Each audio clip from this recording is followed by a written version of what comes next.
Great. Okay. Okay, so let me begin. I'll read the script. As a preliminary matter, this is Gary Bella, Chair of the Advisory Committee for Non-Voting Taxpayers. Permit me to confirm that all members and persons anticipated on the agenda are present and can hear me. Members, when I call your name, please respond in the affirmative. I see Bill Gardner there.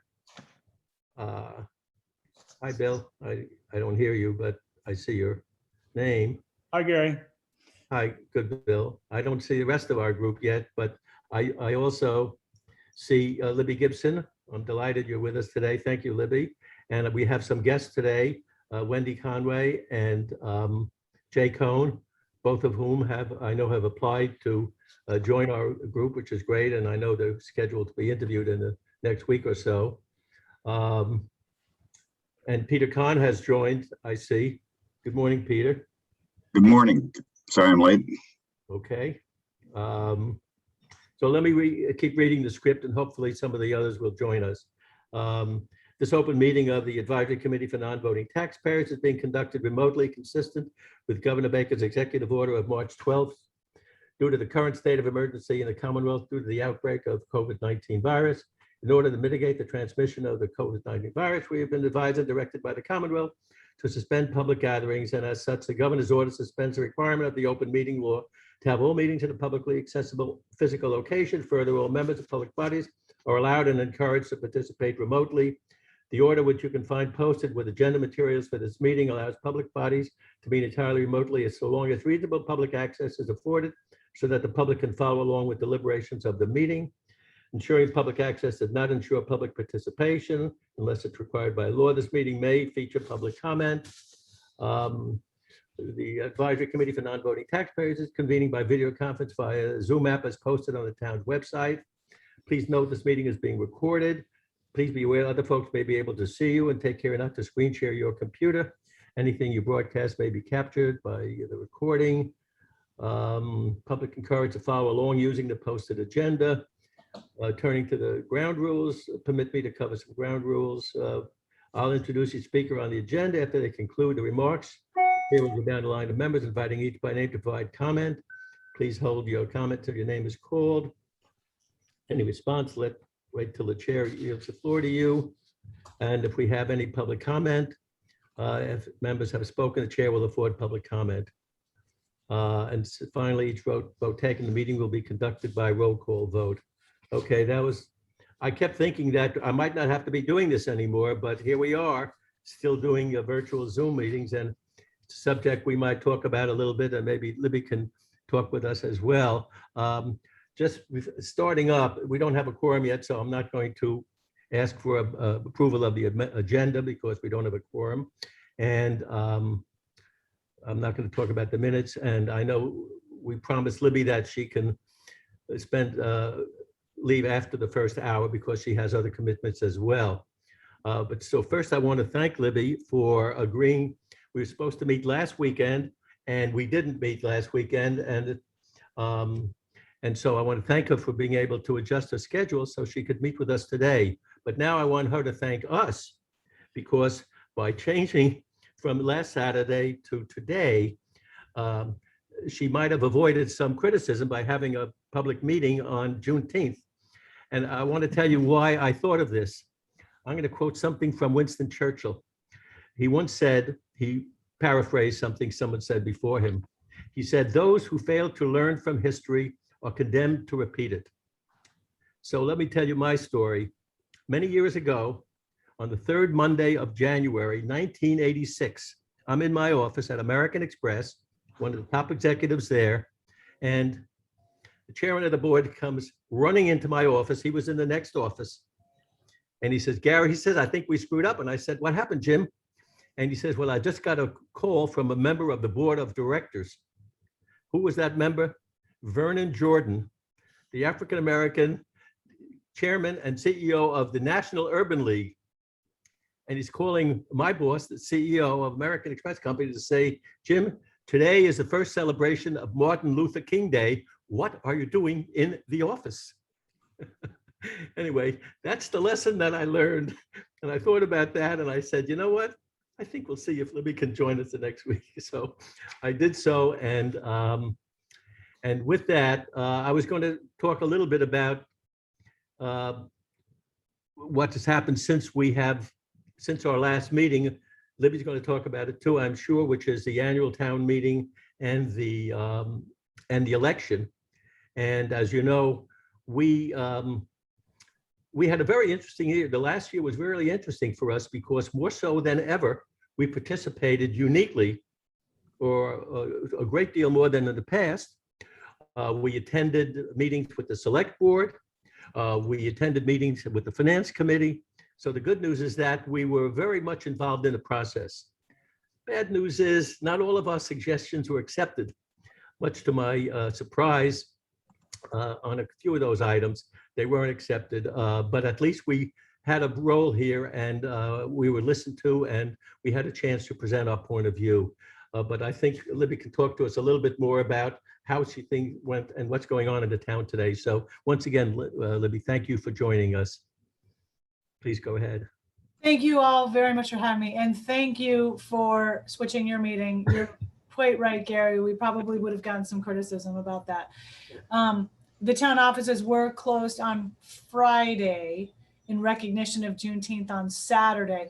There, just sidebar, there's been some confusion among the cities and towns in the state as to who's closing when, and we made the decision several months ago, maybe not several, but at least 3, that we were going to close town offices on the day, on June 19th, unless it falls on a Saturday, in which case offices will be closed on Friday, or if it falls on Sunday and they'll be closed on Monday, which is typically what happens with other holidays.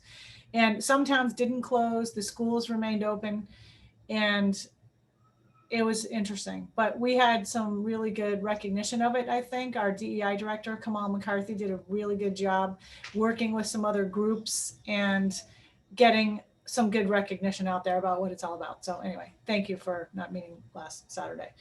I talked to the Nantucket Community Association this week, and I usually give them, they have a kind of a kickoff meeting with me usually, and I give them a kind of an update about things like town meeting, plans that we're working on, big projects, initiatives, personnel things. So if you'd like, I can do that. If anybody here is going to be attending the Nantucket Community Association Annual Forum, which is on Tuesday, July 13th this year at 9:30, it'll be remote.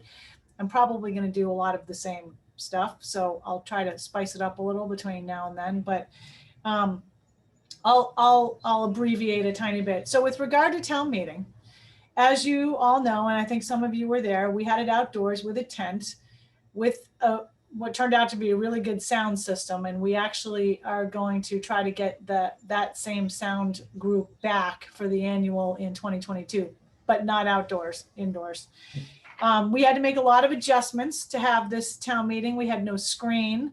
It seemed to go okay without the screen. We did do a lot of prep ahead of time to let people know there wouldn't be a screen, so their amendments should be as simple as possible. We tried our best to limit the technical amendments, and I think that went all generally okay. There were more people there than we anticipated, slightly over 1,000 at the height. We almost ran out of the electronic voting devices, but luckily we didn't. We did run out of chairs for a short time. And I think that I couldn't totally see the non-voter section from where I was, but it looked pretty full over there. And so that was good. I think the weather was great, thank goodness. So some of you already will know some of these things, but I usually give a little bit of statistics about the general stuff that happened at town meeting. So our fiscal 22 year, which starts July 1st, the general fund budget approved was $97 million. The enterprise fund budgets altogether were $44 million. Our health and human services allocation was $650,000, which is, sidebar, a lot. It's not typical for towns to even put forward an appropriation like that. Not too many of them do. We approved $24 million in general fund capital requests and projects. That includes $6.5 million for facilities maintenance, $6.5 million for affordable housing. Enterprise funds capital, 36 million. And the big ticket items there are 16 million for airport improvement projects, 8 million for airport PFAS remediation, and 3.5 million for a sewer extension on South Shore Road. All 7 ballot questions, incredibly, were approved. That actually was a surprise to me.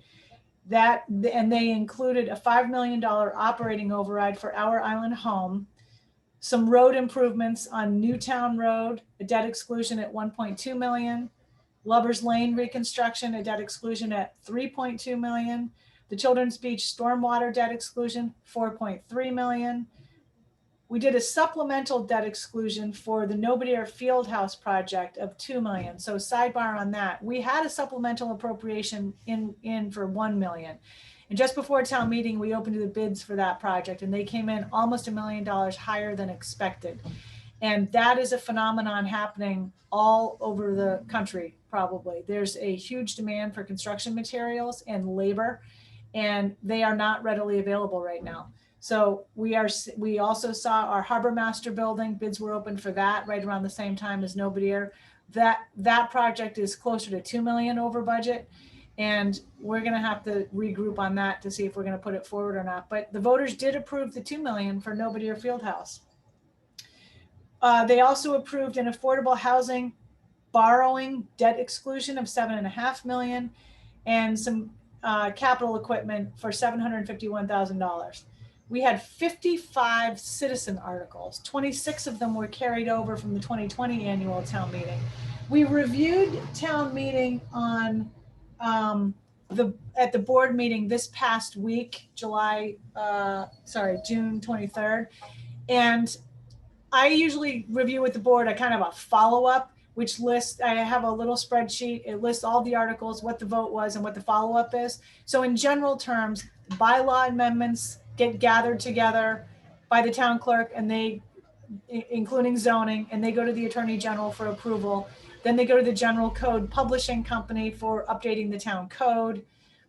Home rule petitions go to our legislative representatives, and the budget financial stuff all gets processed through finance. Sometimes we have a general law acceptance, nothing special needs to happen there, and real estate articles get prioritized and handled through our real estate specialist. There were a number of non-binding citizen articles. So for example, there was something about Park and Rec, and the article was a little vague, but it basically was saying the town should hire a Park and Rec director. It did not have an appropriation with it. The finance committee motion was negative. The citizen got town meeting to approve the article as is. However, we don't have a budget for the position. And I've heard a little bit from people about, oh, well, great, we're gonna have a Park and Rec department now. That's not what is happening as a follow-up. We are preparing a job description and trying to figure out where to structure in a Park and Rec director position, but there's a lot that has to happen, including union bargaining, job description development, and again, figuring out what department it's going to fit into. A standalone department isn't in the town administration plan. Standalone departments require space, vehicles, equipment, most likely other staff, and all the things that go along with running an office, and that's not in the budget at all. So there were things like that need to be dealt with. There were some sort of advisory votes. If I'm recalling correctly, there was something about a hazardous waste facility on the island.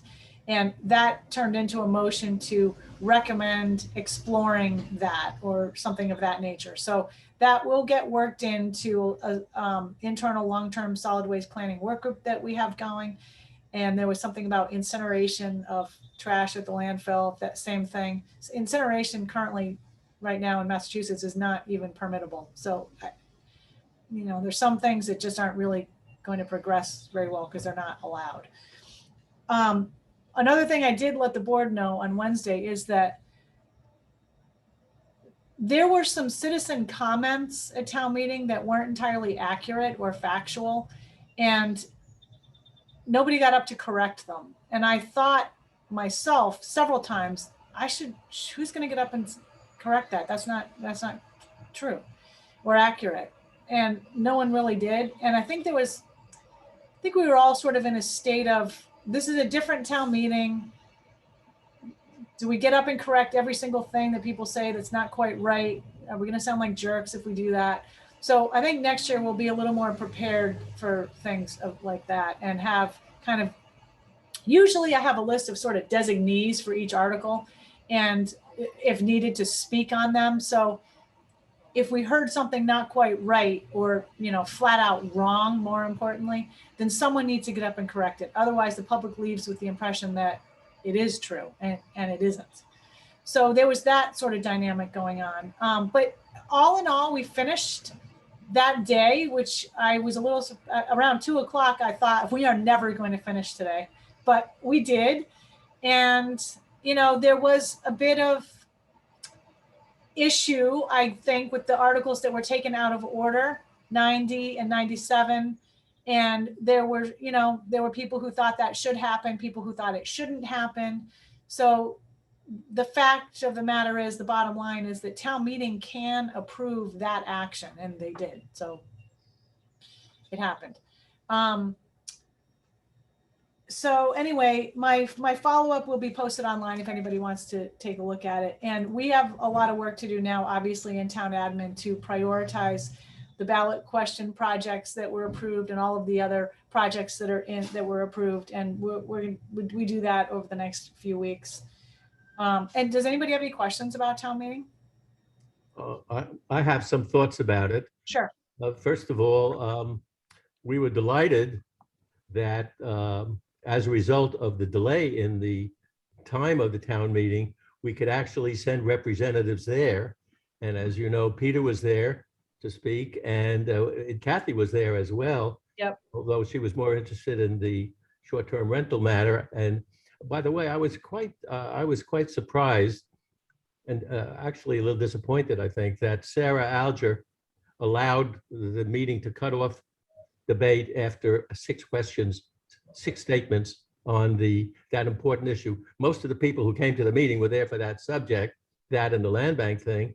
And I know it's Robert's Rules of Order, but I don't really think they are appropriate. Peter, I think there was actually a motion and a vote. It was. I know, but under Robert's Rules of Order, it's the town meeting that cut off debate. Yeah, that's true, but it seemed it was very unfortunate to me, because we know so many people who have an interest in that subject actually came to the island then to participate and speak. They were all in the audience. Some were in the back benches. And, after 6 comments, someone made the motion and it was accepted, and that cuts off debate. But it struck me as being very unfair to all the people who had an interest in that subject. The other thought that I have, and I would like to ask Libby, so we have a town meeting where after the few controversial articles were voted on, everybody left. I was horrified. I'm watching it on TV. Yeah. And I want you to know that whenever I think of one of as you may recall, Libby, in the past, and it will continue on the subject, I think it's time for us to go to representative form of government. If you think about what happened at this annual town meeting, after the controversial articles were voted on, most of the people left. Now, we happen to have a strong interest in one particular article. We voted on 2 things. We voted one to, and then we sent this information to you folks, the select board, and you, that showed that with respect to the short-term rental, we thought that the proposal should be defeated, which it did. And we also recommended that the proposed noise ordinance, which we had a hand in initiating, but which was disappointing to us because it left out most parts of the island, we thought that should be tabled or defeated so that it could go back, we could go back to the drawing board. And Peter was nice enough to stay till the bitter end to make that proposal to speak on that proposal. But I want, if you'll recall, when Peter finally got a chance to speak, the number of people that voted on that article was less than 150 people. It was 98 for and 35 again, in our favor, right? To me, that's very unfair. And so people are going to say, oh, the noise ordinance was passed by an annual town meeting. Yeah. To me, it was passed by 135 stragglers that happened to, have warm coats so they weren't freezing. They didn't have to go to their jobs. And to me, I'll tell you something that also happened. I forget if it was at the town meeting or at the election, but there was another proposal. I guess it was at the annual town meeting, a proposal that we didn't vote on at this committee. But I happened to notice what happened. It happens to be the proposal that was put forth to limit the ability for people to build swimming pools on small parcels of property. Whoops. Hold it, I just lost my, let me go back. We can see you. We can see you. Oh, good, okay, I have to find a way to get back to the meeting here. Anyway, I'll keep talking until I figure out how to get back to the meeting. Okay, let me do this.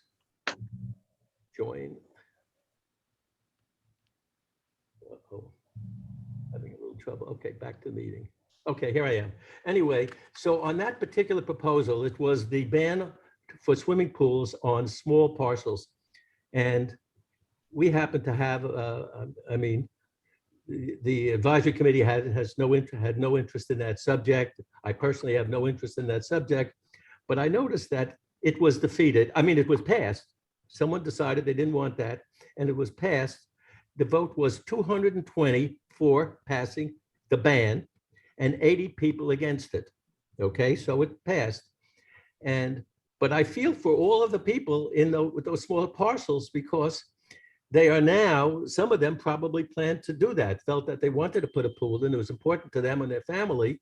And who decided it? Someone's going to say the town meeting decided it. To me, when you have votes of less than 300 people, and we have 8,000 voters, we have 8,000 registered voters. Even for the election, as you know, Libby, 18% was all that voted. So when I keep hearing these statistics and these figures, that's when I go back to the feeling that we would be much better off if we had a representative form of government where there'd be 200 or 220 representatives from different parts, representing all different parts of the island, that would actually show up and be informed about the issues. And it wouldn't be just a whole bunch of people on one issue and then they all leave. Unfortunately, I was hoping, and we were all hoping, that the town government study committee was going to deal with that issue. And I attended some of those meetings, and I've talked to John Brescher a few times. And I think the committee, came up with a lot of stuff. Unfortunately, they have some good recommendations, one of which is to give non-voting taxpayers more say. There are other good recommendations. However, this town government study committee, which was chartered for the purpose of coming up with a recommendation about the form of town government, didn't come up with any recommendation. And in fact, one of their recommendations is there ought to be another committee to study what should we do about the town government in the future. So I guess my question is, with such a low participation at the annual town meeting, you can't do anything about the voting of the election. Do you think the select board at some point is going to say, I know some of the people on the select board were upset. I know Matt Fee was upset that everybody walked out before half the meeting was gone. What do you think we can do about that? The board is going to be having a meeting about the government studies report, probably sometime in August. And I know that there are at least a couple of board members who are interested in pursuing what it would take to go to a representative town meeting, and perhaps doing some surveys of the island to get feedback on that. The government study committee didn't do that. There is a specific statutory process for a town to move to a representative town meeting. And it would involve, I think it involves a charter commission specifically designated to look at that issue and make a recommendation. And then it would involve a vote at town meeting and a ballot vote. So it would take some time, but it's not undoable. And I don't know how the board will end up voting on it, but I think there's definitely some recognition that, you know, we're growing. We hear complaints that people can't make it to town meeting. You know, they say we can't make it on a Saturday, and they say, well, we also can't make it on a weeknight. So when can you make it then? And yet there are also people who say, you know, no one's going to take my vote away from me, but you got to act on your vote and use it. So anyway, the board will be having a discussion about it, and I'm sure we would like to get input from you all about your thoughts. I'll try to remember to let you know when it's exactly going to be on the agenda. Peter? I appreciated the opportunity to attend the town meeting, the very lovely seats we had up front, and was lucky not to freeze to death. It got so cold in the afternoon. But one of the year-round residents was kind enough to go to his car and lend me a sweatshirt, so I made it through. My feeling about the town meeting in general is it's a wonderful event, and I understand why people would not want to lose the event. But quite frankly, even with a representational form of government, and I'm a Florida resident, and I vote in Florida, we have some of the same problems on election day that you have at town meeting. And I think the key problem is there are too many citizen warrants. In Florida, there are too many constitutional amendments. First time I voted in Florida, there were 13 constitutional amendments on the ballot. Thank God we had absentee voting, which of course you don't have in the town meeting format. And so I was able to sit down at my breakfast table with a cup of coffee, newspapers, and do a research on each one of those amendments before I made what I thought was a knowledgeable vote. And I think that's the problem with the town meeting, that you have all these very packed proposals that are sophisticated. And it's not that the electors in the democratic system are unsophisticated, it's just they don't have time. And so the way you get through that is by having somebody do it for you, the representational form of government, and then you up and down them depending on the outcomes of what they're doing. So I, like Gary, am strongly supportive of I think a better, more thoughtful form of government. And that is, it's not that this is unthoughtful, because you have all these processing, going through the finance committee, getting all these recommendations, but the amount of time and energy that has to be spent to make a knowledgeable choice is probably not the most efficient way of doing it. That said, on the particular matter that I was there for, we probably suffered from not having the screen, because the amendment that I had penned out to propose, which was very short and simple, was just, nobody would have understood it anyway. And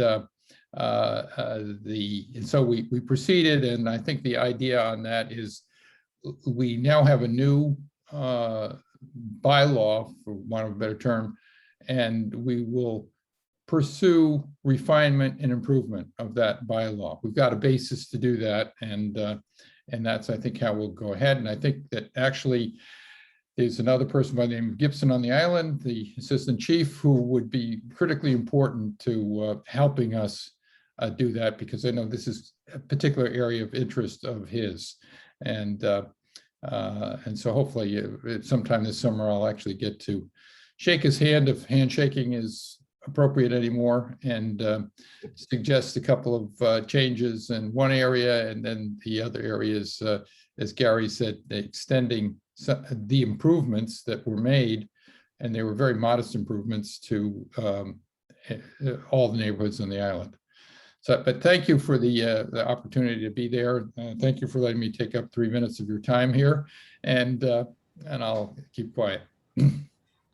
I did jot down already that we need to get back to the noise bylaw with just what you said, Peter. And I'm sure Charlie would be happy to meet with you all and to go over what you'd like to see. And we can bring it back to the board as next fall when we're starting to get articles, ideas ready for the next town meeting. And maybe we can get you guys on a meeting to go over what you'd really like to see. Not that it's going to definitely fully happen, but maybe after this summer when noise is going to be massively insane, people will be more willing to think about it. Yeah, I am convinced that nobody understands what they have passed with respect to the noise law. As Peter and I know, and we tried to explain to the Finance Committee, couldn't get one vote in our favor, which shocks me because I think a lot of those folks, and even on the board, even the select board, only Matt Fee was voting in our corner. There is no daytime noise ordinance. There are no daytime noise rules on the island of Nantucket anymore, not until 10 o'clock at night. Amplified music, bands, music, screaming, there are none. And I don't think anyone understands that, so it may come to pass. But I have another suggestion thinking about the representative government. As you know, Libby, I have lots of suggestions. I watched the Town Government Study Committee, several of their meetings. And one of the conclusions I came to was that I didn't like the makeup of the committee. The committee was Rick Atherton. It was John Brescher. It was Curtis Barnes, who I like. I mean, they're good people. They're all good people. And forget the name of that woman. There were 4 or 5 people. But I said to myself was, you know what? If we're talking about a committee that's going to study town government, shouldn't there be at least a handful of people who are from the non-voting taxpayers? I mean, we supply half of the revenue for the whole island, and it's not so unusual to have non-voting taxpayers on committee. Not only are we on this committee, I happen to be the representative of this committee on the Coastal Resiliency Advisory Committee. And as you know, we've been meeting for the past year, and whether I'm in New York or Florida or Nantucket, I've been attending every meeting. And so we non-voting taxpayers who have a considerable interest, that we love the island as much or more sometimes than the residents, right? We could participate. And I noticed you sent out the notice about July 16th. There's a few more openings like that. And I was trying to figure out whether or not some of those committee openings, most of them really aren't the kind for the non-voting taxpayers, but whether non-voting taxpayers would be eligible for the non-regulatory seats. For instance, is the Finance Committee a regulatory committee or a non-regulatory committee? It's a non-regulatory committee, and I would need to look at I can do it right now while we're talking it over. I just need to look at what their membership requirements are. When you're on the FinCom, you're not allowed to be on most other town committees that might have a budget or something to do, so just for example, Jill Veith, a FinCom member, ran for the Water Commission. And had she got on, she would have had to get off the FinCom because they have a budget and an interest in town finances. Joanna Roach, a member of the Finance Committee, wanted to be on the Coastal Resiliency Advisory Committee, but since it's advisory and non-regulatory and has no budget, she was able to do that. But keep going, but stand by. Okay. Yeah, no, I was thinking of this the other day that there may be some other committees, especially non-regulatory committees, which I think would benefit from participation by non-voting taxpayers. Certainly, as you see, there were so many committee assignments that are still available now. People just don't volunteer for them.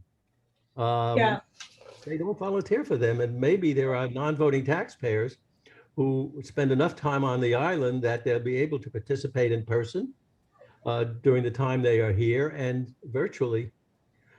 But that's another subject, Libby. We'd like to I'd like to bend your ear for a few more minutes on, and that is, the good news is that the governor has now said that we can continue meeting virtually through next summer.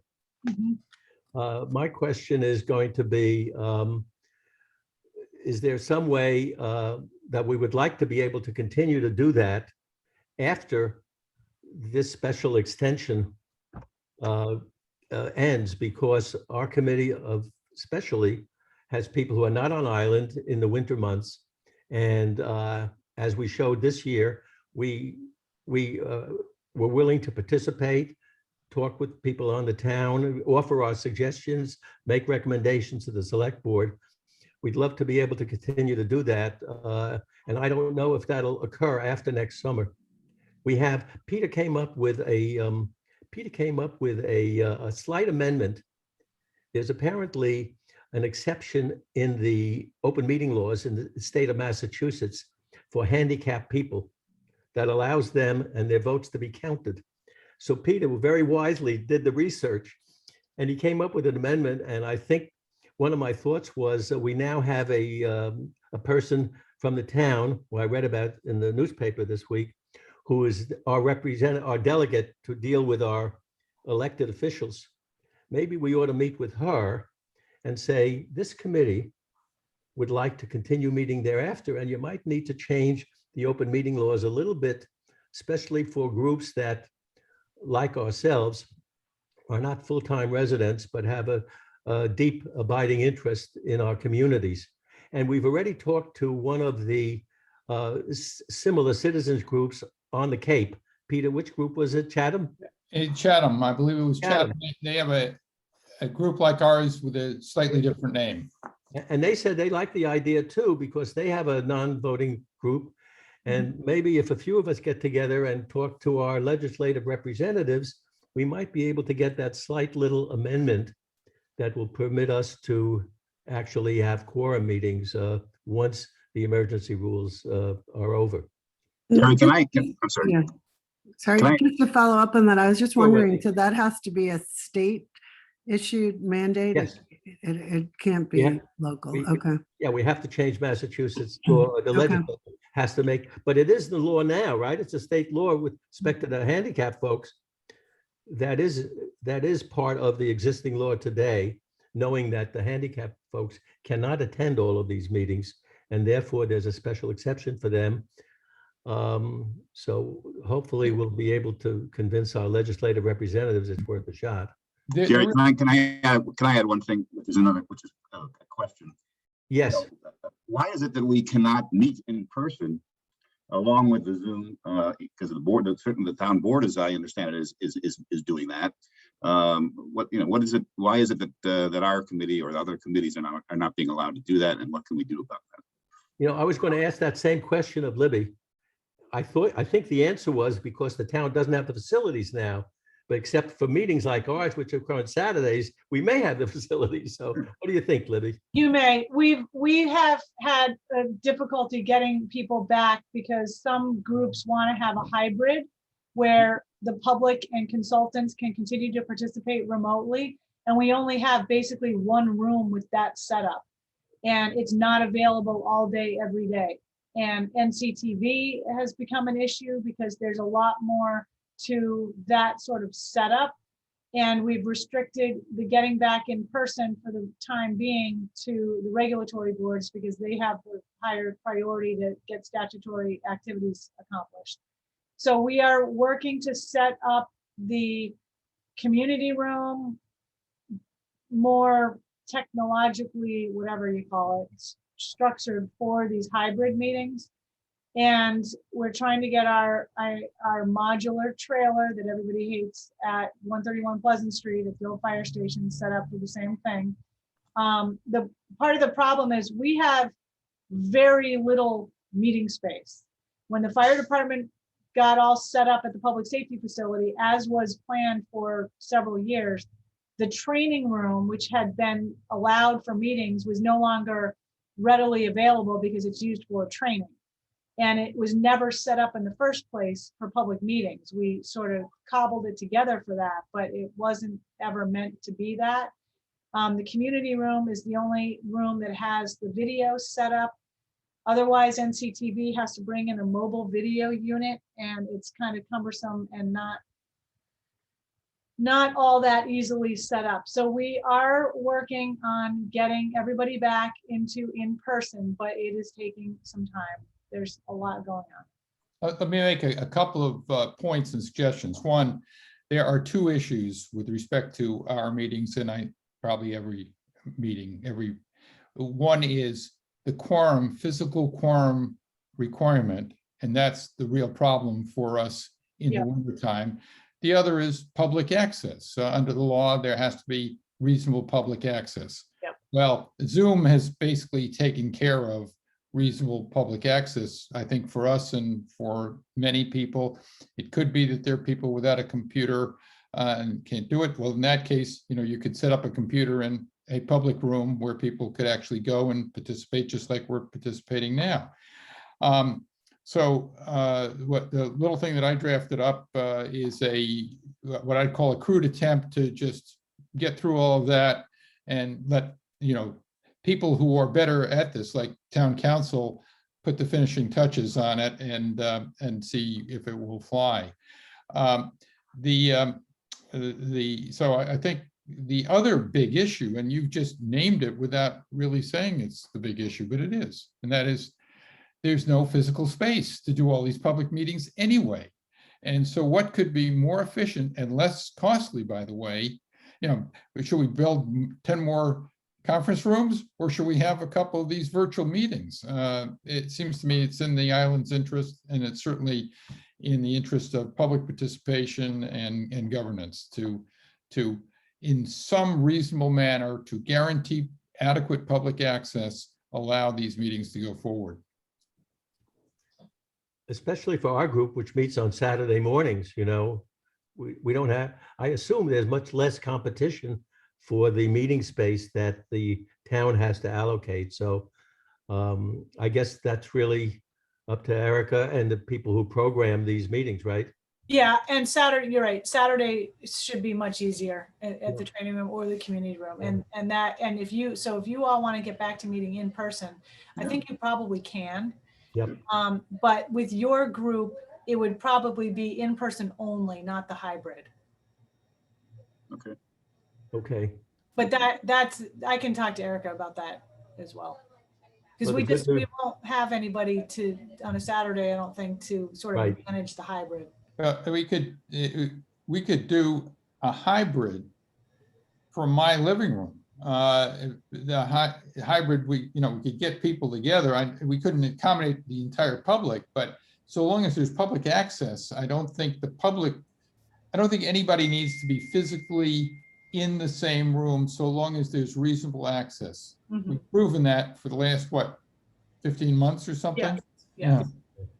Well, the town is going to become much more knowledgeable about hybrid meetings over the next few weeks, I think. Yeah, for sure. We're going to learn a lot. As I mentioned to the select board on the meeting the other night, I attended 2 meetings last week of boards I'm on, and they were hybrid meetings. And we had a handful of people in the meeting room in New York, and a bunch of us, I was in Nantucket, and other people were in Florida, elsewhere. So it is able to be done, and hopefully not at some massive technological cost to do so. So Libby, what did you learn about whether or not some of these committees could have additional members who are non-voting taxpayers? Is there anything in the rules? Well, so specifically, it goes by committee. The FinCom does not say, I would have to double check the state law that allows towns to have a FinCom, but it doesn't seem to say anything in our local bylaw that you have to be a resident or a voter. You don't have to really be a voter anyway. Right. But how about that? I think we have one on the Affordable Housing Trust, right? My recollection is when Brian Sullivan was putting that group together, I think I read somewhere that, and that's something that's important, the Affordable Housing Trust, there should be one. And by the way, in thinking about we non-voting taxpayers who pay 88% of all of the real estate taxes and 50% of the total tax revenues for the town, My continued thought is that we shouldn't just have one voice on some of these. Sometimes maybe we ought to have a few representatives. For instance, if the noise committee, if that committee that the one that you were nice enough to make sure we were invited to it, Libby, that's the good news. The bad news is we were completely outvoted because Peter was there as our representative. There was nobody from Matticat, nobody from the Cliff, nobody from Brant Point, nobody from Pulpus, right? And there were landscapers, there were real estate people, there were construction people. It was a rigged, poor Peter, it was a rigged deck. We were outvoted from the start. And here we are paying 50% of all of the revenues on the island. And so I keep thinking, as we go forward and start thinking about this, maybe there ought to be a few representatives of the non-voting taxpayers. They play a big part on the island. Peter? Yeah, I just this is a bit jocular and with this issue, but I noticed that the Massachusetts Constitution includes a right to be free from unreasonable noise. I think it's Article 97 of the Massachusetts Constitution. Now, in thinking about that, would anybody on this committee prefer to have a good noise ordinance, or should we put this in the hands of the Concom on the island? Maybe this is something that they have actually been ignoring as one of their duties. And that's, by the way, that constitutional amendment is not that old. I think it's from the 70s or 80s. Be happy to send that around if anybody would like to look at it and verify that. Gary, it's Peter. Can I ask a more mundane question of Libby? Sure. Libby, in these meetings in the past, which have been great with you, we've given us an opportunity to ask you about all sorts of things that are going on about the island. And I must tell you, the one that's a hot topic in our house, and I've talked to some other people about it, is this most recent disclosure that of this utility work at the Rotary that's going to close down Milestone Road and South Shore, Old South Road, and what have you, or at least it's being talked about that way. And at the height of the season, I'm just curious what if that is in fact the case, and then and if anything can be done to do it at night or some other way so that we don't, we've already got some terrible traffic, in June. Normally it's July and August, but now it's it's just going to be a disaster if we're going to close that down. Yeah, nothing's going to be shut down. The article in the paper was not exactly correct. The DPW director came to the board meeting on Wednesday and reviewed what is going to happen here. And the problem is, as I'm recalling it, is that the load on the electric lines that pole supports, that the pole or poles support, cannot be let go for the summer because there's too high of a risk that it will fail. And that would mean a good amount of that area of the island would be without power. Maybe off and on, maybe they could fix it. Didn't. It sounded like it was urgent. So I'm just going to read you a little bit of an email. After the article in the paper appeared, which said something like this is going to go on all summer and traffic's going to be all shut down, the DPW director contacted me yesterday and said that was incorrect. And I said, then send him a correction. So what he sent to the paper was, I thought I was clear that the N-Grid project is not expected to disrupt traffic and certainly not for the entire summer. When the pole setting trucks are in position, they are expected to be off the road pavement to allow for traffic to flow, and the bike path will be rerouted as needed to keep all that moving. We do not expect traffic tie-ups all summer for this.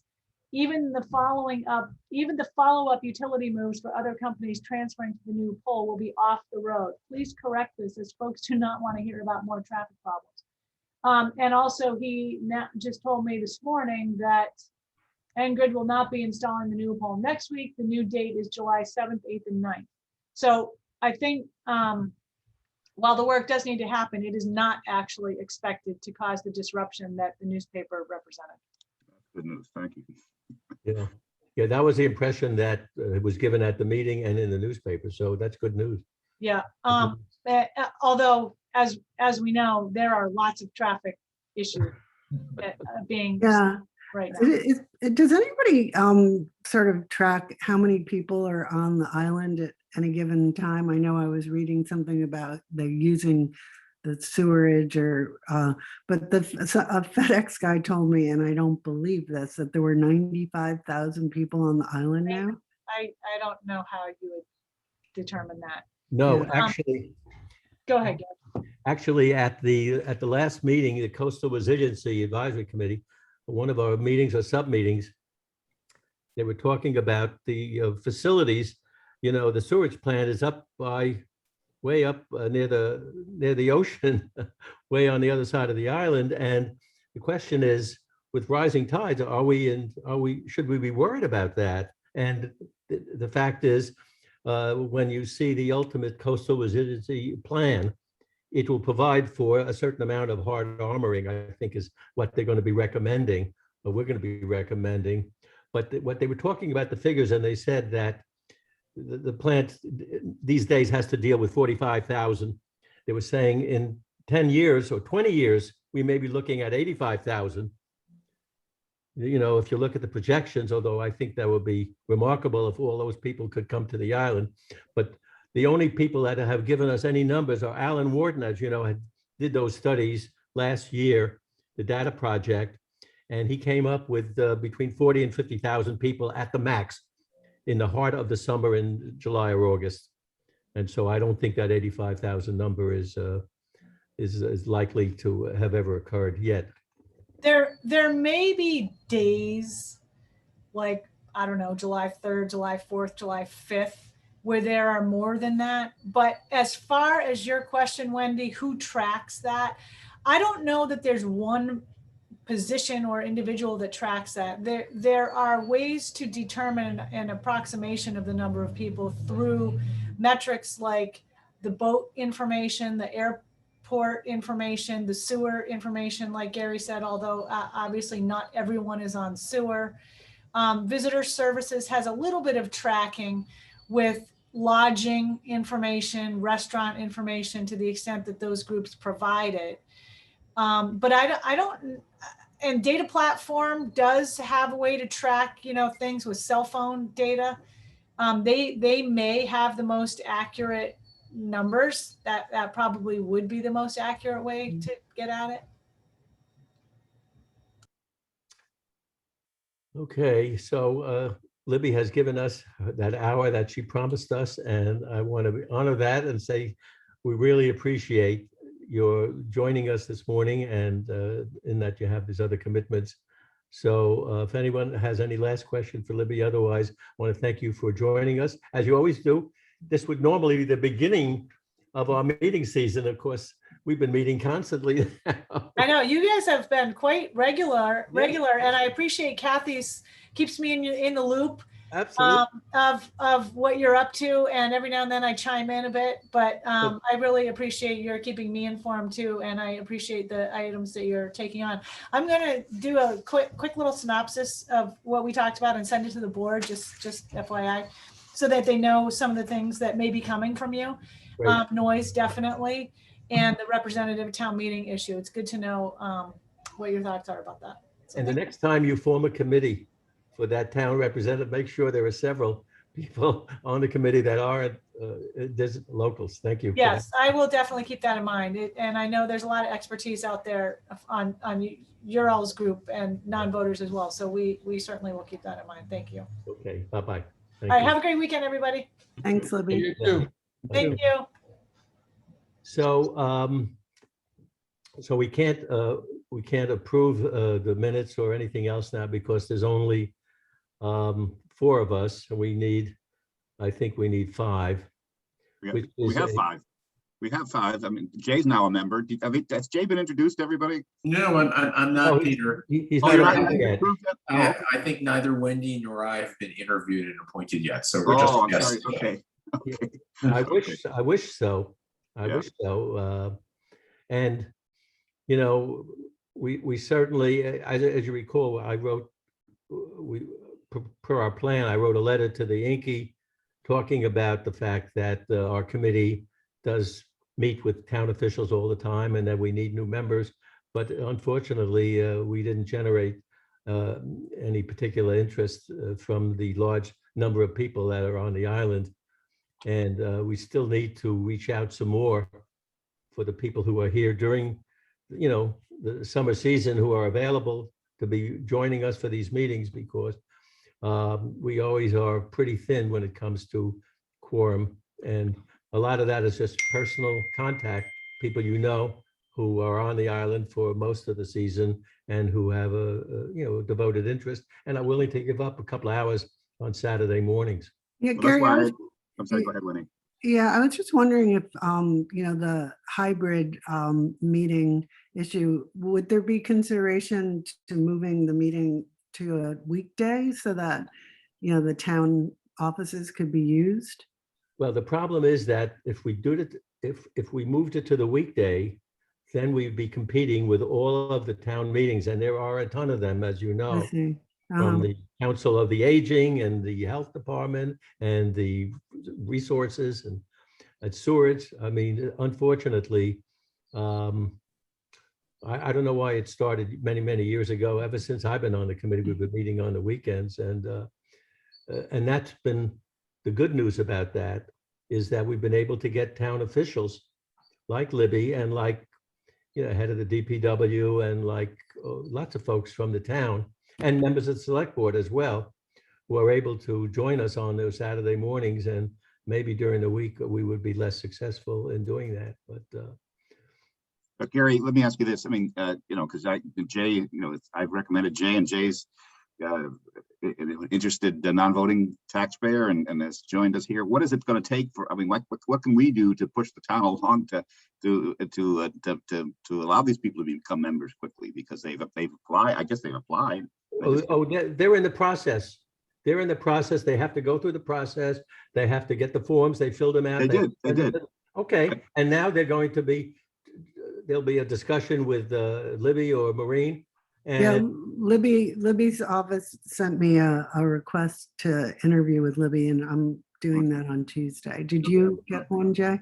Yeah, no, but they apparently didn't have my email address, which I find odd, but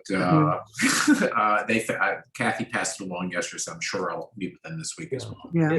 there's a process that's working, Peter. Okay, good. I must say, I never had the pleasure of being interviewed, so I often sworn in.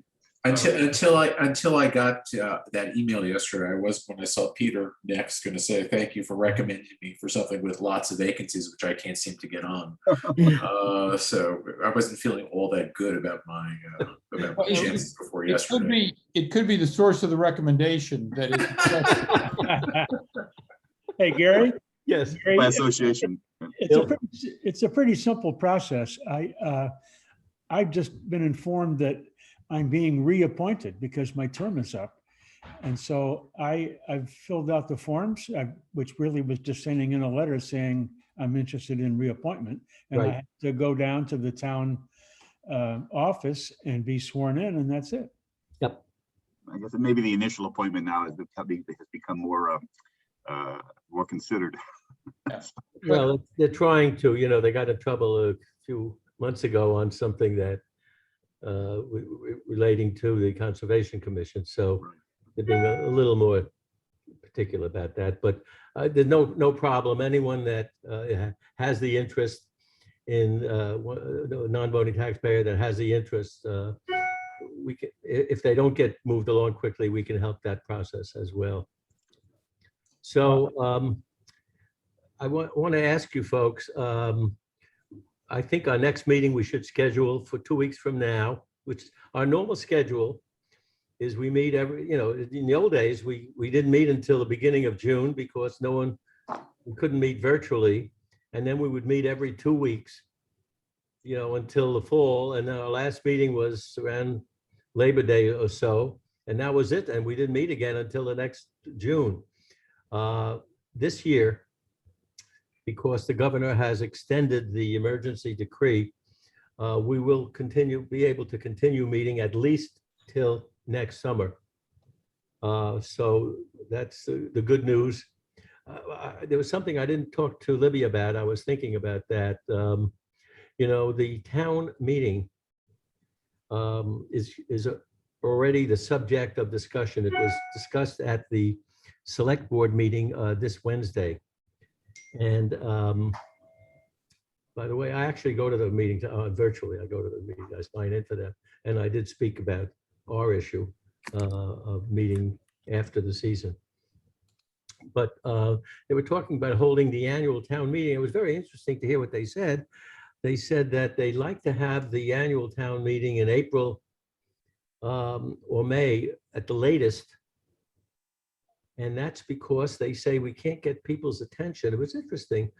Most of them felt that they couldn't get people's attention because they were so busy working, doing their jobs or construction or whatever they were doing later on, and that it might be earlier to get their attention in April. I was a little surprised at that.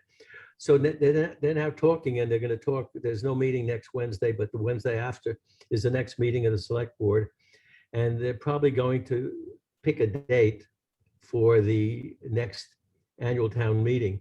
And it's likely to be either the last week in April or the first week in May.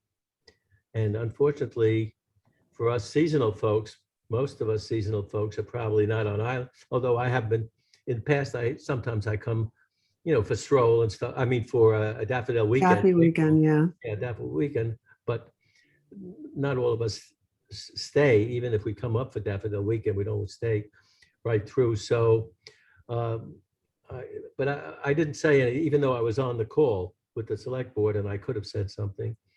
I didn't think it appropriate for us to say you really ought to hold that meeting until June, because then we can send some people to actually show up at the meeting. If we really are desperate, somebody can come in April or somebody can come in May. All of us can actually get here, hopefully, if we really speak up. Gary, Yeah. it would be helpful, as we've done in the past, when we start our summer meetings, to set the schedule for the summer. So that we have it on our calendars. Right. So if and we could just block it off and know ahead of time what's the week, with which weekends we're talking about. So when you get a chance, that would be great to circulate. Okay. That. But do you all agree with me that we should schedule for that every 2 weeks on these from July 10th, the next one? Okay. Until Labor Day. I think until Labor Day, yeah, it's been our pattern Right. for every 2 weeks. Let's do Are Wendy and Jay able to complete the process and be full members by July? I'll let you know what Libby says on Tuesday after I Okay. talk to her. I can email everyone. It's like we got to take some major exam or something. I mean, it's crazy. I mean, it should take all of 5 minutes.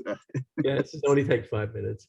Yeah, I have to say, this is the first time I've been in a meeting with Libby, and she seems very impressive and very thorough. So I'm not remotely surprised about the request for an interview after listening to her for an hour.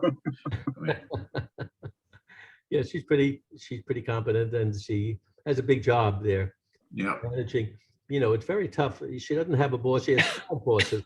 It's 5 bosses. It's crazy the way these towns and small towns operate. We're not allowed to have a mayor under the Massachusetts governmental rules. Home rules. We can't have a mayor. We can have a representative form of government, and it depends on the size of the population. Because of our size, we're limited to what we can have. So she has to deal with 5 different individuals who don't always agree with the decisions that the town has to make, and she has to implement all of that stuff. So let's talk about the next meeting, July 10th. Who should we invite to speak with us? Kathy will send out the invitations. Any suggestions, Peter? This climate change issue, I see it's not on the list of possible topics, and it seems to me it's probably the most pressing issue facing the island and many other Talking places. about coastal resiliency? Yeah, coastal resiliency. There was a program, 2 weeks ago or so, by I don't know, it's Remain Nantucket sponsored it, with all the architects making suggestions. And there is apparently going to be an exhibit down at the wharf of all of their suggestions. But I think something centered around coastal resiliency and looking at the island as it might need to look a couple of years from now would be something should be on our schedule, whether it's next week or sometime else in the summertime. You know, I should have sent out an invitation. We had, there was this open house on Thursday night. It was terrific. We had, we invited the whole island. We advertised it in the Inky. We advertised it as many ways as we could, where the town's consultant, the Arcadis Group, which is the consulting group that the town has hired, made this presentation about the coastal resiliency plans that we're thinking of. According to the schedule, the coastal resiliency plan is supposed to be adopted late in the fall of this year. And we hired the Arcadis Group, and they've been working for at least a year with our committee, the Coastal Resiliency Advisory Committee, to come up with the plan. And what we did on Thursday, what they did on Thursday, they had an open house where people from all over the island could sign on. And they talked about different areas, Matticat, the harbor, what do we do about downtown?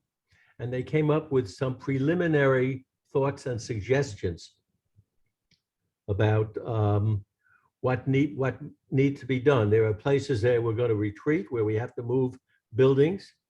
There are other places where we're not retreating, we just have to raise roads or sidewalks or whatever. And there are other places where we have to plant grasses and stuff like that. And then there are other places where we have to put walls. And none of that has been decided in finality at all right now. And the purpose of the meeting on Thursday was to get input from these different communities as to whether they're comfortable or not and what should we do. And, you know, at some point we have to start thinking about changing regulations so that people who are applying for building permits know that, you know, they can't build anything that is less than a certain, I mean, there's FEMA rules now in effect, but there needs to be further thought about regulation and whether or not people are going to be willing to make adjustments in what they plan to do, or whether adjustments in what can be built on existing properties that are close to areas where there will be rising tides or storm surges and will affect them in the future. And they have all sorts of plans. We have demonstrations knowing what's going to happen in 2030, what's going to happen in 2050, what's going to happen in 2070, and you don't want to see what's going to happen in 2100. And I mean, I have some of that on a flash drive that one of these studies did. So I'm going to find out when the next program like that for the public, because that's a good way for everyone to have Arcadis educate us all on that. It may be time to get a current or past member of the board, given everything we've been talking about. Okay, so you mean a current member of the select board? We had Melissa Murphy last year, right? How about Matt Fee? He seems to be more in line with some of the things we've been thinking about. Yeah. Terrific. Yeah, I think just to give him some encouragement, I think, you know. Okay, I think the world of Matt Fee. I'd be glad to suggest him, see if he can come next Saturday. Ask her to bring sandwiches. Yeah.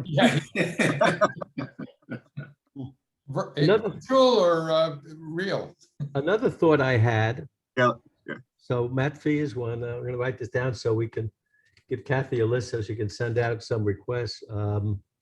Another thought I had is, you know, I mentioned this in our talk with Libby. The town has now appointed this young woman to be our liaison with our legislative representatives. And they are the ones who we're going to have to depend on making the changes that Peter's been working on. You'd be good. You'd be good. Yeah. I mean, we should make, at least we should make her acquaintance, because Okay, so obviously we have to go through her to we get should to meet the her, and then we can explain to her who we are, Right.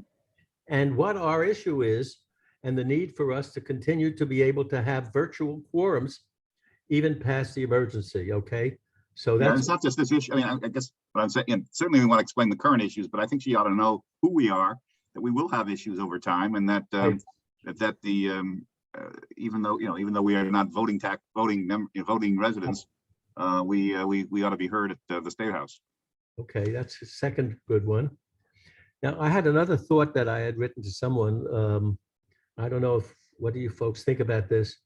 I was thinking, as I mentioned during the meeting, we were talking with Libby, that I was disappointed that at the annual meeting, the annual town meeting, they cut off debate so quickly on when so many people had wanted to speak.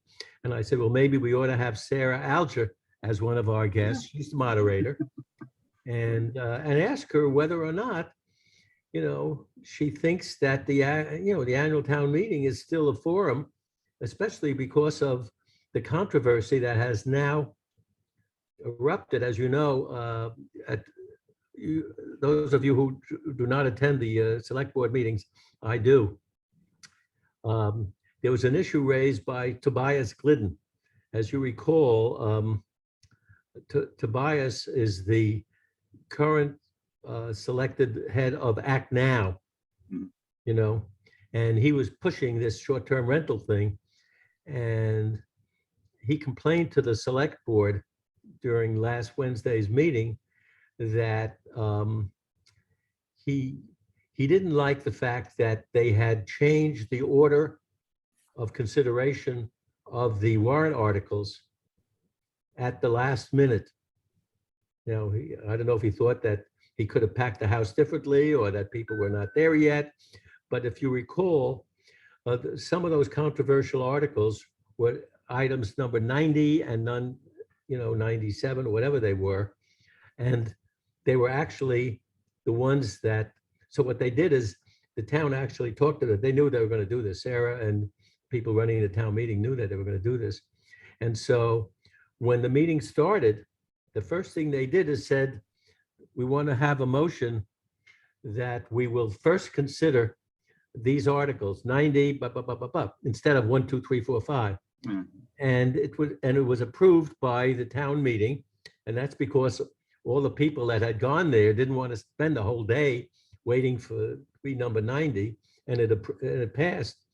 Tobias was pretty unhappy that they could make that change at the last minute without enough advance warning. Yes, Peter, what do you think about that? Yeah, I applaud the fact that they advanced those two articles because as a practical matter, nobody's going to sit there all day long, and you will have what we have all been complaining about is basically a rump, what is essentially a rump session later on in the day where a small group of people decide important things. Right. So I think this was exactly the right thing to do to advance that to when you had maximum participation at the town meeting. Also, Tobias, I'm surprised he's complaining about this because, as you all know, if you don't, the article 90 was originally in the 30s, and when they got extreme pushback on it, they then I don't know exactly what the mechanics were, but Article 37 or whatever it was withdrawn instead of amended, and then Article 90 all of a sudden appears. And when that happened, I said, flying right in the face of Gary's playbook of what you shouldn't do is put important things at the end of the meeting. So I think Tobias got a dose of what he deserved, Well, he didn't mind the fact that they scheduled it. What he minded the fact is that they did it that morning. Yeah, I must say, I don't carry any brief for Tobias on this issue, on the underlying issue. But I think this and the issue, Gary, that you raised with regard to cutting off debate, yeah, I think is wrong. I mean, I think, if for example, if it's going to be an all-day town meeting and you know the schedule ahead of time, you make your plans accordingly. Why should you have to sit through the whole, you say, okay, it's going to come up at whatever, approximately. Right. And then on the issue of cutting off debate, I mean, it sounds like that was a parliamentary move. And that, you know, that's unfortunate. I mean, the whole idea of town meeting is to give everybody an opportunity to talk and to hear. Now, you know, it may be that you limit debate to a certain amount of time, but you don't cut it off at 6 questions or 6 questions. That's just that's Yeah, kind I of, was shocked about that. And, you know, she may have felt that she had to do that because Robert's Rules of Order, Yeah. but I don't agree with that. You know, having run annual shareholder meetings for 2 of the largest corporations in the world for 30 or 40, for 45 years in my practicing career, Mhm. I ran the annual shareholders meeting for really big companies. And, you know, we didn't let people drone on. We had people had understood they had time limits and we would cut them off if they abused the privilege and they spoke out of turn. And I didn't see any of that happening at this town meeting. Peter, I saw some of those, you were at the meeting. Yeah. Some of those people who stood up to talk about these issues droned on and on and on. And no wonder people were leaving.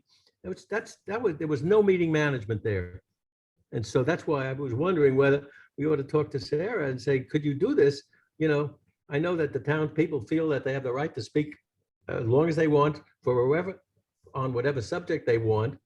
But, you know, maybe we should talk to Sarah. What do you guys think about that? I think it'd be great. I've never met her, and I think, you know, she plays an important role of being, you know, one of the benefits of this committee is we get to meet town officials. Yeah. You know, And so she's the moderator, right? She's the moderator. She's a feisty character, and I think she would make a good speaker and an entertaining speaker. Yeah. one of Yeah. our- she's been around a lot, you know, she's got a lot of, for getting the town meeting, she's got a lot of history. Yeah, Yeah. that too, I think. Yes, okay, good. Any other suggestions for you and you folks? Because we have a few choices now. Maybe, we don't know if they'll be available, but we could. I guess, I mean, I don't know. One of the things that we're obviously always interested in is, you know, the traffic and whatever. But I think also, you know, with lately now, I guess I saw where the town is thinking about buying up some of the property downtown where the Yes, the and harbor. the whole- yeah, and the whole issue of what's going on down there is, you know, is something that we need to keep our eye on. I mean, it's very obviously very important parcel, and the whole. I don't know whether Gary, whether that blends into the coastal group or not. I don't know whether I don't. No, it doesn't, but I'm glad you mentioned that, Peter, because I have an interest in that. In other words, you're talking now about Harbor Place. Yeah, the plan for And- down, exactly, the plan for Right. downtown and parking and everything, and parking and what have you. Right, and I saw something in the newspaper this Thursday that bothered me, and I was going to write a letter to Dawn Holgate, because I'm a big fan of a parking garage concept, and Dawn is not. And in the newspaper article, it said she was against that concept. You know, Mhm. now I have already spoken to a few people on the select board over the last couple of years. And I've sent them, I'm on the board of the New York Botanical Gardens. And many years ago, I guess it was maybe 10 years ago, we bought some property right across the street from our entrance. And we built the most gorgeous parking garage, blending it into the scenery, into the community. And it's a fabulous facility that provides parking for visitors to the New York Botanical Garden, to Lehman College, to Montefiore Hospital. It's a wonderful asset. And more important, we charge for parking there. And it's throwing off these days, the budget I saw this year, it's about $1.5 million of net revenue to us. And so I sent this information to Jason Bridges. I'm trying to think who else I sent it to. I may have sent it to Libby, you know, but I sent it to a few people when we're talking about this subject. And I think it's an idea that we ought to think about, because we could have a facility. It would have to, obviously, it would have to look like Nantucket. It couldn't look like concrete, but they would, you know, the HDC wouldn't allow it anyway to look any differently. Instead of the one we have at the Botanical Garden, which is 7 stories, this could be 2 or 3 stories. It would have to be high enough so that it would not be in danger of rising tides and storm surges. But it also would be a fabulous place for people to have additional parking downtown during the season. The one we have up in the Bronx for the Botanical Gardens, the rent-a-car companies have all rented space. So they keep 5 or 10 cars there. That's why there's a good revenue stream. And I think the car rental companies here would love to have it because it's near the ferry terminal when the people get off there. And in the winter, people on the island who are desperate to find a place to keep, they could park their car there and the town could pick $200 or $300 a month for all of these people. And we have a nice income flow for the town during the off season when people are trying to figure out what to do with how to store their cars on island. So I always thought it's a fabulous thing. And when I saw Dawn was against it, I said, you know, I'm going to either write her a letter, I'm going to send her the materials, because I have all these materials that when we announced it years ago. So that's the Harborside project. Question Well, is, yeah, although Gary, if I might, excuse me for Yeah. interrupting, but I think, you know, I view it as I assume the Harborside project is more than, it's more than, you know, it's more than just that idea of using a garage. I mean, I think it needs to be, we need to look at this as a parcel, as a large parcel of property at the waterfront, and how do we Absolutely. intend to use it? I mean, let me tell you, if we go in talking about just a parking garage, it'll never agree. happen. It'll never happen. Peter, I mean, this plan was floated like a year or two ago, right? So some of it is also to form a transportation center, so people don't have to wait for the bus standing in the middle Right. of Washington Street, right? I mean, that Yes. was supposed to be part of the plan as well, and some retail redevelopment, and either absolutely. knocking down or replacing the Stop and Shop. Right. You know, so it is going to be a signature piece, but anybody who thinks that the current parking situation is better than that doesn't live 7 miles out of town like I do. Right. You know, it's And by the way, Jay, you had it right. When we were building this thing and we were promoting it, we never used the words parking garage ever. The only words you heard us talk about was it's an intermodal transportation facility. That's I why don't know we're if you here. guys know Alan Lazowski. Anybody know Yes, Alan? Laz. Yeah, look at Laz. it. We've got resident on our island here, one of the Yes, parking titans in the United States. So in terms of running and managing parking garages. yeah. Well, he given that, you know, his house is, as you know, is way out of town, and so I mean, he would be. I would hope he would be a big proponent for this. Maybe he'll throw in a management contract that's under current rates. Who knows? But Yeah, no, he's very sporty like that, and so yeah. Interestingly, what we were talking about, Peter, you know, you reminded me of something when I read that article in the newspaper that said that the town is talking about purchasing this property from who owns it now? National Grid owns it now, or the Yes. yeah, National Grid owns it, right? What? Yeah, no, I thought they sold it to somebody else. I thought No. Winthrop's Winthrop. Yeah, Winthrop not sure. owns it still. I don't know. I can't recall. It's either Winthrop or National Grid. Yeah. What disturbed me about it was that, so the town is having these secret negotiations, as they should, to purchase the property. And then it said, in order to buy the property, once they make a deal, they're gonna have to go to town meeting. Yeah. Saying, this is madness, you know? How could this be? The property is assessed today at the paper said $2.78 million, okay? And so here you negotiate a deal, then you have to go to town meeting. And if you don't get it done early on, you're gonna have those same 135 people are gonna decide whether or not we fix downtown, because they'll be the only ones left voting at the end of the day.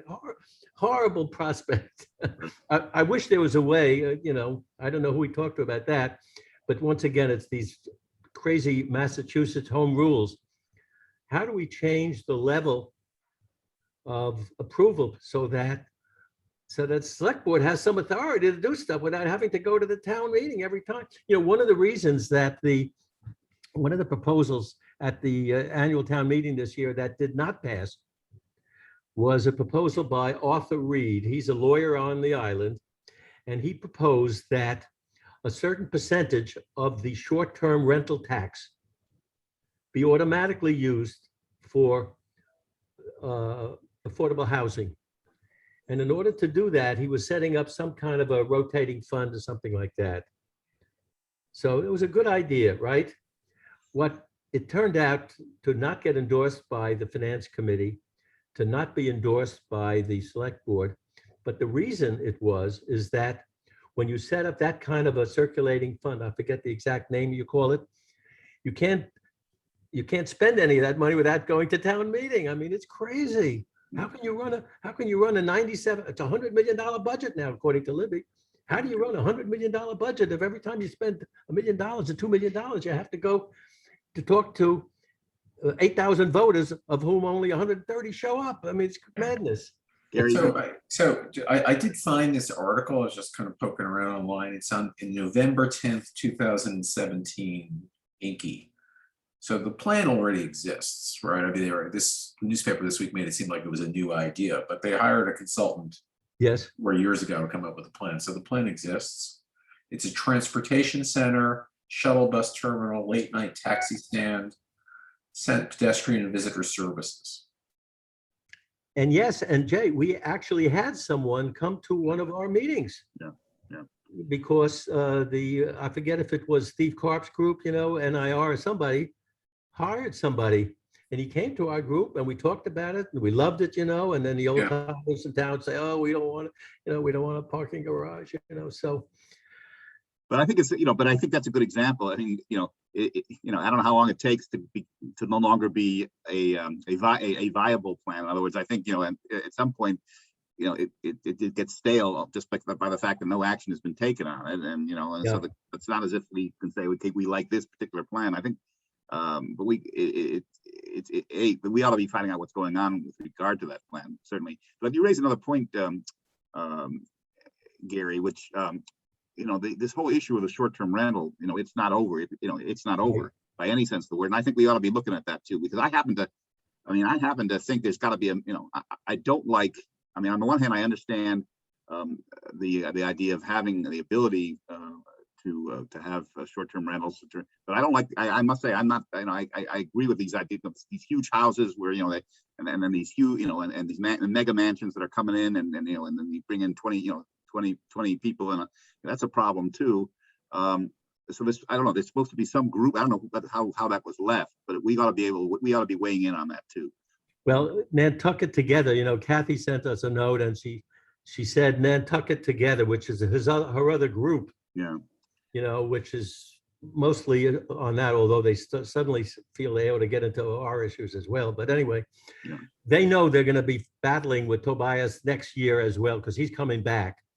Because Peter McCausland, who's financing act now, doesn't want the short-term rentals thing, and he can keep spending money because he's a billionaire, and so it doesn't matter to him. So Kathy and her group are going to continue resisting that change, because to so many people here, it's important for them to be able to sustain their homes here on the island. So that issue is not going away very quickly at all. No, but I mean, the point being, I'm not sure I necessarily agree with them on with Kathy's group on every tit and dot. And so I think that's an issue that we ought to we ought to see if there's I felt this, Peter, I felt the same way when Kathy wanted to make it one of our signature issues. Right. I wouldn't let, I just felt that when we said we opposed that particular warrant article, we said we oppose it because A, we think it's going to hurt the economy. B, we think it discriminates against non-voting tax, against seasonal members. Right. And that was the reason, but there were a lot of other reasons and battles that the other group was fighting. And I said, we can't take that on. That they need to form their own group, and they did. And I'm glad they did. And that they want to fight that. So it's something, we've got to keep our eye on. Yeah, we have to keep our eye on, and it's not our main issue; it's their main issue. And some people here who are not short. Most of us seasonal folks, by the way, I have to remind Kathy of this once in a while. She's not interested in hearing it. Is that 80% of the seasonal people are not short-term renters? So the group that is the very active group, that's 1,100 people. And they're very, very active, and those are the ones that are making all of it, and some of them are making a ton of money. This is not small change. They're making a ton of money by engaging in short-term rental. Most of us seasonal residents here, we don't rent, and it's fine. You know, we understand it helps the economy, but it's not our life and death. And some of us have some mixed feelings about whether we really want all of those short-term rentals going on because of the noise issues and traffic and stuff like that. But I think, by the way, we're talking about traffic. I think that this summer we may get a chance to have some, if you're like I am, in positive about Harbor Place and redoing that whole area, including intermodal transportation facility. And if like I am, I'm hopeful about that and think it's a good idea for that area to be redeveloped well. This is a good summer to test that because traffic will be at a standstill. Nothing will get done. People will not be able to go to the restaurants. They can't drive their car around. People will miss appointments. I mean, it's going to be a disaster. It's already a disaster. It's already happening. It's already happening. It's already happening. And if there ever was, you know, a few years ago when the economy was strong and people were coming to the island and they said, we got parking problems. They said, oh, we got to fix this. We're going to put in paid parking. And they put it in the town strategic plan and they advertised it, you know, and then everything changed. Next thing you know, it's out of the strategic plan. Suddenly it's not on their mind.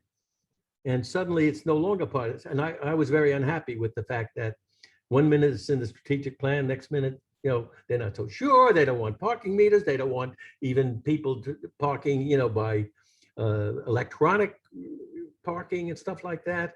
So, but this summer people will realize that we have a problem. The amount of cars on the island is increasing every year. Stupendous. What a 500 new automobile registrations this year, last year? 500. Matt Field talked about that. He's very upset about that. It's amazing the amount of people, and people are bringing cars and they want to bring the cars. And I think the result of the heavy influx of people, especially in July and August, people start saying, you know, we're going to have to fix some stuff down here. Hey guys, I have to let you know, I've got to leave the call because okay. I hosted an event last night for the film festival for about 120 people, and they're here now to pick up Okay. the chairs and tables, and I just want to make sure. All right. Thank you for joining us. Yeah. Thanks. Thank you. I'll let you know how the interview goes on Tuesday. Yeah, good luck. Wendy, just one last question. Wendy, are you John Schmidt's spouse? Yes. Oh, okay. I was there. It was a great event. Oh, wait. Thank you for that. Oh, Thank you you. were? Oh. Yes. I should have met you then. Okay. Oh, yeah. I didn't realize that. Oh, yeah. It was fun, wasn't it? There's Excellent. quite a mess out there right now, though. So I want to make sure that Okay, sure. get stuff out. Thank you. Thank All you. right. Nice to meet Bye-bye. you. Bye. Bye. So just back to traffic, we did meet with somebody who was is there a transportation department? Well, I Yeah. don't remember. Yeah, he left and they haven't replaced him. They haven't replaced him, and that's a problem because Every year it seems to be every year that's happened. The guy, whoever is in charge, leaves after a year or two because he gets nothing done. so if you can remember, one of the things that we were in favor of, but I don't know that we ever took any official action to signify that favor, was the more of the traffic circles, you know, Yes. one down near the airport or whatever that development is during the year, and one by the school. And there was a move afoot, and I don't know whether it's successful or not, to set the clock back to make it even more difficult to have a traffic circle near the school on the warrant this year. But it seems to me that those are at least those are the two most bottled up places that I can think of. We should be perhaps doing something if there's agreement to, you know, try to push against, even though it may not be successful, but at least continue some drumbeat for smoothing out the traffic in the areas where it needs to be smoothed out for safety and other reasons. Hey, Peter, the person who spoke to us was Ken Burns. He was the transportation guy. And he laid out for us a very compelling case for rotaries near the high school and over at the intersection of Old South and, Yeah, Fairgrounds. and, Fairgrounds, yeah. and of course it got completely shot down, as we know. And the guy left the island. Of course he would. Absolutely. So we should get the new guy. I agree. It's just, look, it's such a hot issue anyway. We ought to this, because I don't think we did it last year. We ought to get the transportation guy in front of us this summer. If we figure out Who it is? Who it is. I think there must be one. yeah, or maybe one of the, I don't know whether the select board sort of divvies up these responsibilities, but maybe the select board member who is viewed as the transportation select board member, we could do that as a There must be somebody acting. There's got to be somebody in charge on transportation. There isn't. There is no transportation czar, unfortunately. They talk about it once in a while. There's no parking czar. They talk about a parking czar. They don't have one of that either. And It's going to be a topic of conversation all fall after the summer, so I think it would be timely. I think the warrant article was defeated, thank God. I have a slight recollection that that article that said you can't have a rotary near the school. They were worried about cars speeding up and hurting children or bikers or whatever. I think that was defeated. I don't know. I know. I thought, maybe I'm wrong. I thought, and maybe it was last year's meeting. I thought there was a guy who was against rotaries just because he claimed that they were too difficult for kids to maneuver, to cross, and that they, and that at that meeting, which was, I thought was not this town meeting, but the year before, they voted down any rotary. Now I don't know whether it came back this year. I don't think so. I didn't think there was a. No, I think it was on the there were, I think there are 2 warrant articles that had something tangentially to do with this, and I think that one passed on the, the notion that it was going to speed up traffic in that area. Oh, by the way, that's what it's there for, and therefore endanger children going to the school. Whereas, and somebody even spoke at the meeting saying, well, that's not what happens. That yes, the traffic may be speeded up, but the data on these traffic circles they actually become less dangerous because the crossing points are more appropriate than they are currently, and things of that nature. And I think it got voted. I think an additional impediment is in there, but I mean, as a practical matter, at some point they're going to have to improve the traffic flow because there are just more vehicles, and people are going to choke. So we should. We may not make a lot of, we ought to at least let them know there is a group that is in favor of improving the traffic situation. Well, some people will suggest they should limit new registrations on the island. Mm-hmm.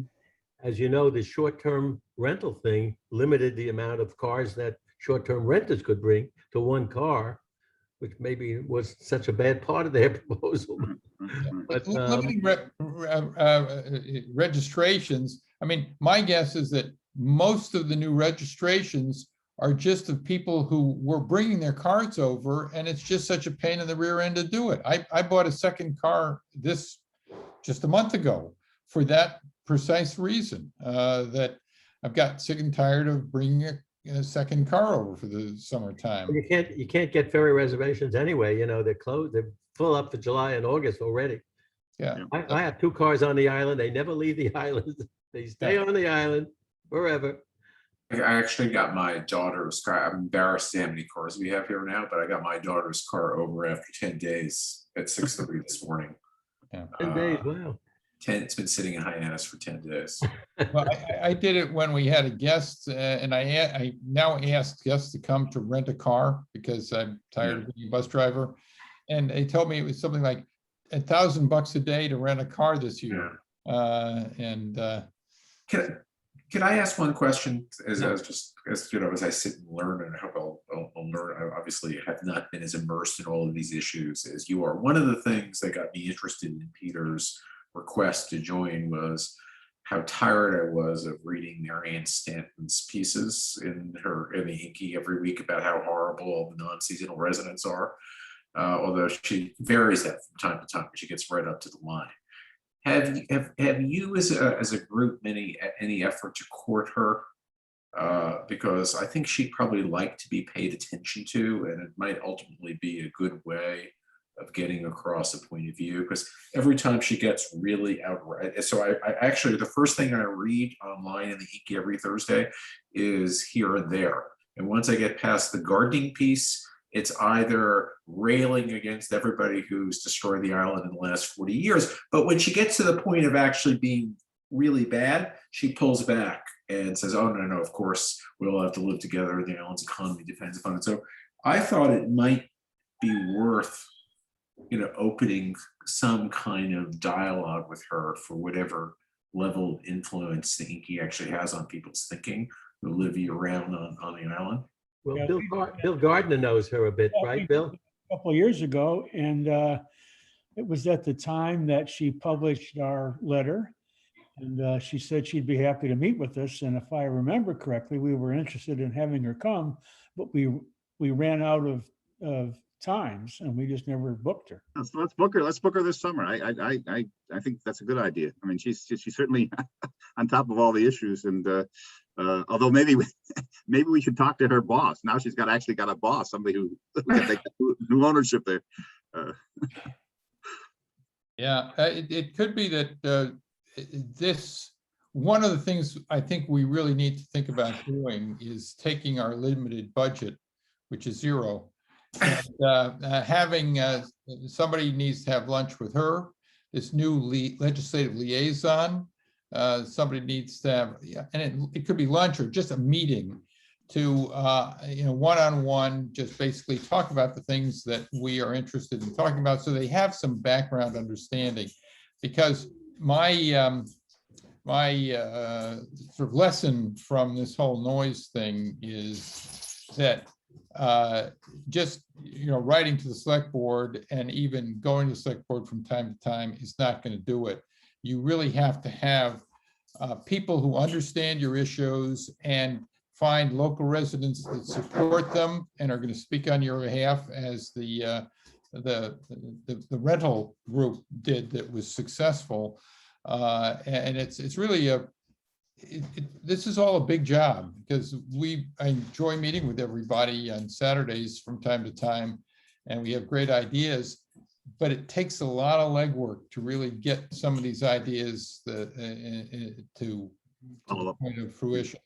But I don't see a reason why we couldn't. I mean, at least initially invite them to our meetings, and then if there's things that we specifically want to follow up on, take them to lunch or whatever. But I think having Stanton and having the woman who's just been appointed the liaison at our regular meeting. I agree. I wrote them all down. Good. We'll put them on a list, and we'll have Kathy start sending out some invitations, see who's available. Do we have a schedule? We need to look at a calendar here, or are you going to just send that out? Well, I mean, I'm basically looking at the same thing you are. If we have our next meeting, let me look at my calendar here. Just the 10th, the 24th, Yeah, 7th, that kind of thing. Okay, yeah. yeah, I thought I'd send that around, or have Kathy send that around. Hey, Gary. Right, the 10th, 24th, 7th, And 21st and the 21st, right? The 4th of September, that would do it. And then the 4th of September. That would do it. But of course, since we can meet all winter long.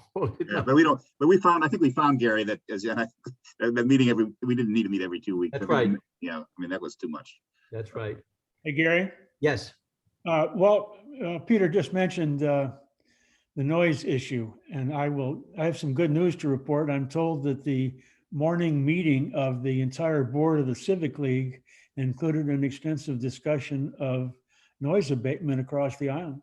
So I don't think that issue's dead. Is that what you heard? Yeah. Plus, Bill, I met the person at the town meeting who lent me his sweatshirt.